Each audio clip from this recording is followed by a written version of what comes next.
আসসালামু আলাইকুম, hello everyone. আজকে আপনাদের সাথে শেয়ার করব 2 পাউন্ডের একটা কেকের ডেকোরেশন টিউটোরিয়াল। আশা করি ইনশাআল্লাহ ভিডিওটা আপনাদের সবার কাছে অনেক বেশি ভালো লাগবে। আপনারা যারা প্রথমবারের মতো আমার চ্যানেলটি দেখছেন, আপনারা প্লিজ আমার চ্যানেলটি সাবস্ক্রাইব করবেন এবং পাশে থাকা বেল আইকনে ক্লিক করে দিবেন, যাতে আমি কোনো ভিডিও আপলোড করলেই সবার প্রথমে আপনারা নোটিফিকেশন পেয়ে যান।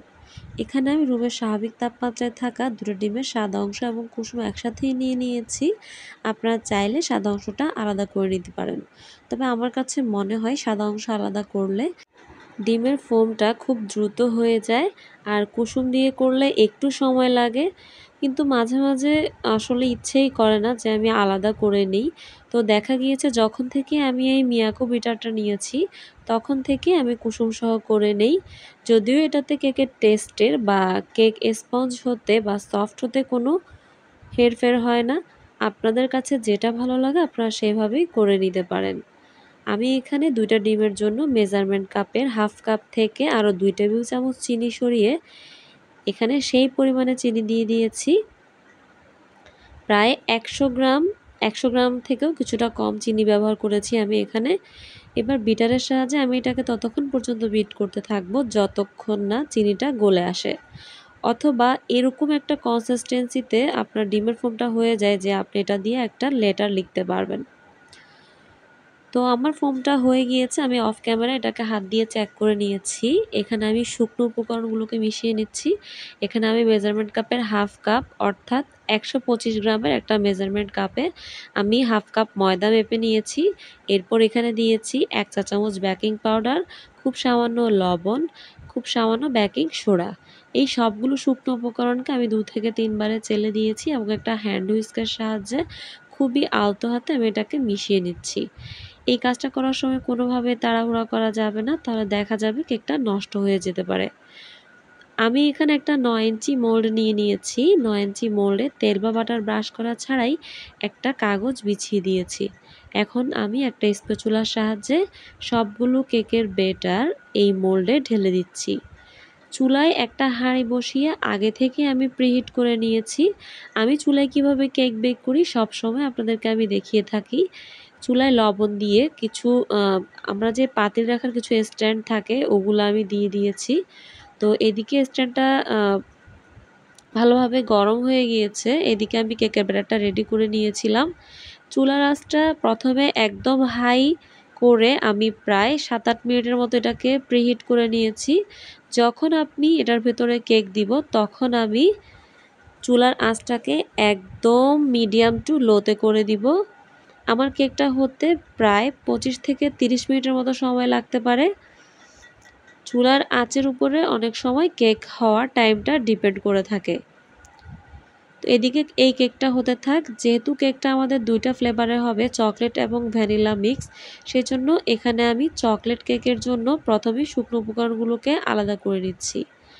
এখানে রুমের স্বাভাবিক তাপমাত্রায় থাকা সেইমভাবে আমি দুটো ডিম নিয়েছি এবং হাফ কাপ থেকে 2 টেবিল চামচ চিনি সরিয়ে এখানে সেই পরিমাণে চিনি অ্যাড করে দিয়েছি। শুকনো উপকরণে এখানে আমি মেজারমেন্ট কাপের হাফ কাপে ময়দা নিয়েছিলাম। এখান থেকে কিছুটা ময়দা আমি সরিয়ে নিয়েছি এবং বাকিটুক আমি দিয়েছি কোকো পাউডার। এছাড়াও আমি এখানে ব্যবহার করেছি মেজারমেন্ট চামচের 1 চা চামচ বেকিং পাউডার, খুব সামান্য লবণ, খুব সামান্য বেকিং সোডা। এই সবগুলো শুকনো উপকরণ একসাথে করে আমি একটা সাইডে রেখে দিয়েছি। এদিকে আমি আমার চকলেট কেকের ব্যাটারটাকে রেডি করে নিচ্ছি। তো বিটারটাকে আমি একদম হাই স্পিডে করেছি। আনফরচুনেটলি ভ্যানিলা কেকটা করার সময় আমি বলতে ভুলে গিয়েছিলাম। তো ভ্যানিলা কেকটা আমি যখন করেছি তখন ওখানে আমি ভ্যানিলা এসেন্স অ্যাড করেছিলাম। এই কেকটাতে আমি চকলেট ইমালশন অ্যাড করব। চকলেট ইমালশন অ্যাড করলে দেখা যায় চকলেট কেকের টেস্টটা অনেক বেশি বেড়ে যায়। আপনাদের কাছে ইমালশনটা অ্যাভেলেবেল না থাকলে আপনারা এখানে চকলেট এসেন্সটাও ব্যবহার করতে পারেন। তবে ইমালশনে চকলেট এসেন্স এবং কালার দুটোই থাকে, যার ফলে ইমালশনটা অনেক বেশি করতে করতে দেখেন আমার ব্যাটারটা একদম রেডি হয়ে এসেছে। আপনারা ব্যাটারটা একটু উপরে উঠিয়ে একটা সংখ্যা লিখে দেখবেন।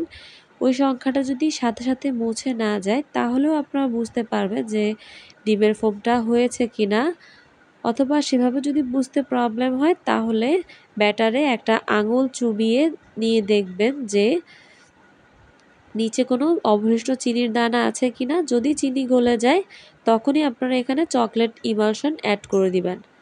তো আমি এখানে প্রায় 1 চা চামচের মতো চকলেট ইমালশন দিয়ে নিয়েছি। এবার বিটারের সাহায্যে 8 থেকে 10 সেকেন্ডের জন্য আমি এটাকে বিট করে নিব। এর চেয়ে বেশি সময় ধরে বিট করতে যাবেন না, তাহলে দেখা যাবে ডিমের ফোমটা বসে যেতে পারে। তো ভালোভাবে মিশিয়ে নিচ্ছি। মিশিয়ে নেওয়া হয়ে গেলে বিটারটাকে আমি একটা সাইডে সরিয়ে রাখবো। আগে থেকে যে শুকনো উপকরণগুলো আলাদা করে রেখেছিলাম এগুলোকে আমি এখন 2 থেকে 3 বারে চেলে দিব এবং একটা হ্যান্ড হুইস্কের সাহায্যে মিশিয়ে নিচ্ছি। আপনাদের বাসায় যদি হ্যান্ড হুইস্ক না থাকে তাহলে আপনারা বিটারের একটা কাঁটা দিয়েই খুব সহজে শুকনো উপকরণগুলোকে ডিমের ফোমের সাথে মিশিয়ে নিতে পারবেন। আমি এভাবে হ্যান্ড হুইস্কের সাহায্যে শুকনো উপকরণগুলোকে ডিমের ফোমের সাথে মিশিয়ে নিচ্ছি। আমাদের ভ্যানিলা কেক যে পরিমাণে ফুলে দেখা যায় চকলেট কেক সেই পরিমাণে ফুলতে চায় না। এটার সবচেয়ে মেইন যে কারণটা সেটা হচ্ছে যে কোকো পাউডার। কোকো পাউডারের ফলে দেখা যায় চকলেট কেকটা একটু কম ফুলে। আপনারা যারা কেকে কোকো পাউডারের পরিমাণ কমিয়ে দিবেন দেখবেন কেক অনেক বেশি ভালো ফুলবে। কিন্তু আমার কাছে মনে হয় কোকো পাউডারের পরিমাণ একটু কম দিলে কেক ফুলে ঠিকই, কিন্তু কেকের টেস্টটা আর চকলেট ফ্লেভারের কেকের যে আসল যে একটা মজা সেটা মনে হয় যেন পাওয়া যায় না। সেজন্য আমি সবসময় চেষ্টা করি আমার মেজারমেন্ট অনুযায়ী চকলেট পাউডার বা কোকো পাউডারটা দেওয়ার। তো কোকো পাউডার দেওয়ার ফলে দেখা যায় যে আ কেকটা একটু কম ফুলে কিন্তু কেকের টেস্ট অনেক বেশি রিচ থাকে। তো সেইম ভাবে আমি এখানে চকলেট কেকটাকেও বেক করে নিব, যেভাবে আমরা ভ্যানিলা কেকটাকে বেক করে নিয়েছিলাম। এটাকে আমি এখন একটু ট্যাপ করে দিচ্ছি যাতে করে এটার ভিতরে কোনো বাবলস থাকলে সেটা বেরিয়ে আসে। এদিকে আমাদের ভ্যানিলা কেকটা রেডি। তো সেইম ভাবে আমি এখন চকলেট কেকটাকেও বেক করে নিব। নিশ্চয়ই কেকটা দেখেই বুঝতে পারছেন মাশাআল্লাহ কেকটা হয়ে এসেছে। আমি একটা টুথপিকের সাহায্যে চেক করে নিচ্ছি। তো টুথপিকটা ক্লিন এসেছে, তার মানে কেকটা রেডি।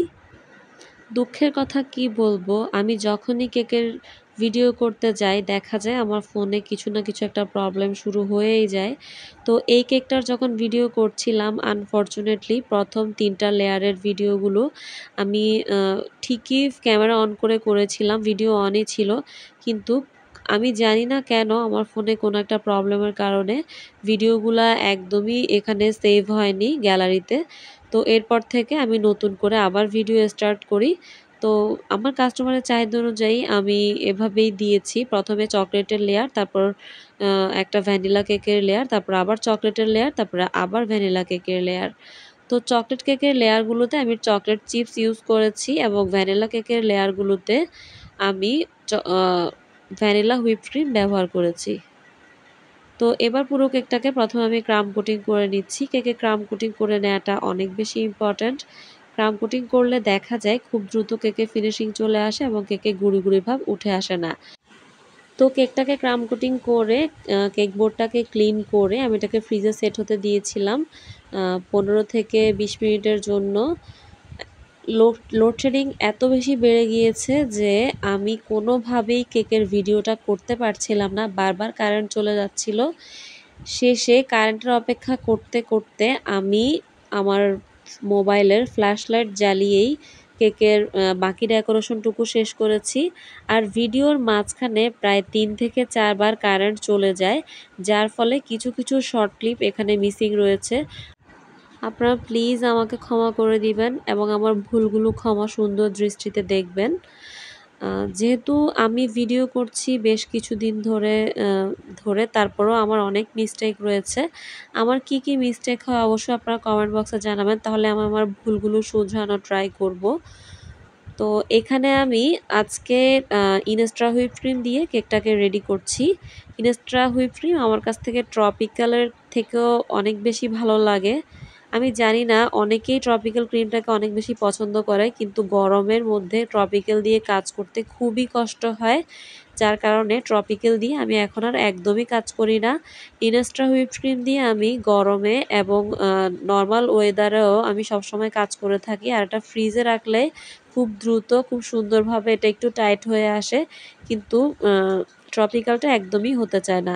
তো কিছুটা ক্রিমের সাথে আমি এখানে রেড ব্যানের ব্লু কালার মিশিয়ে পুরো কেকটাকে ব্লু কালারের ক্রিম দিয়ে কাভার করে নিয়েছি এবং সুন্দর একটা স্মুথ ফিনিশিং দিয়ে নিয়েছি।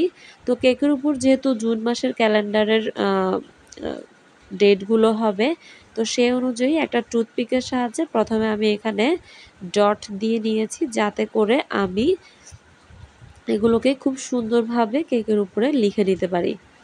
তো আমি প্রথমে টুথপিকের সাহায্যে যে ড্র লাইনগুলো দিয়েছিলাম সেই অনুযায়ী সবগুলো ডেট লিখে নিয়েছি এবং কাস্টমার যেভাবে বলেছিলেন সেভাবেই আমি আমার সবগুলো লেখা শেষ করেছি।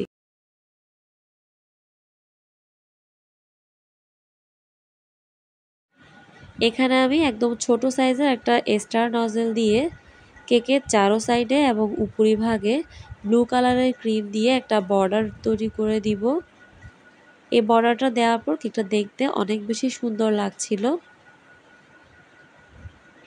কেকের উপরে কাস্টমার বলেছিল 10 এর উপর একটা হার্ট দিয়ে দিতে, তো রেড কালারের ক্রিম দিয়ে আমি এখানে একটা হার্ট তৈরি করে দিচ্ছি। তো ব্লু কালারের বর্ডারের উপরের সাইডে এখানে সেম নজেল দিয়ে আমি হোয়াইট কালারেরও একটা বর্ডার রেডি করে নিব। তো মেইনলি এভাবেই আমি আমার কেক ডেকোরেশন শেষ করেছি। আশা করি আজকের ভিডিওটা আপনাদের সবার কাছে অনেক বেশি ভালো লেগেছে। আপনারা সবাই আমার পরিবারের জন্য দোয়া করবেন। এরকম নতুন নতুন ভিডিও পেতে আমার চ্যানেলটি অবশ্যই সাবস্ক্রাইব করবেন। আজ এ পর্যন্তই, দেখা হবে অন্য কোনো দিন অন্য কোনো ভিডিওতে।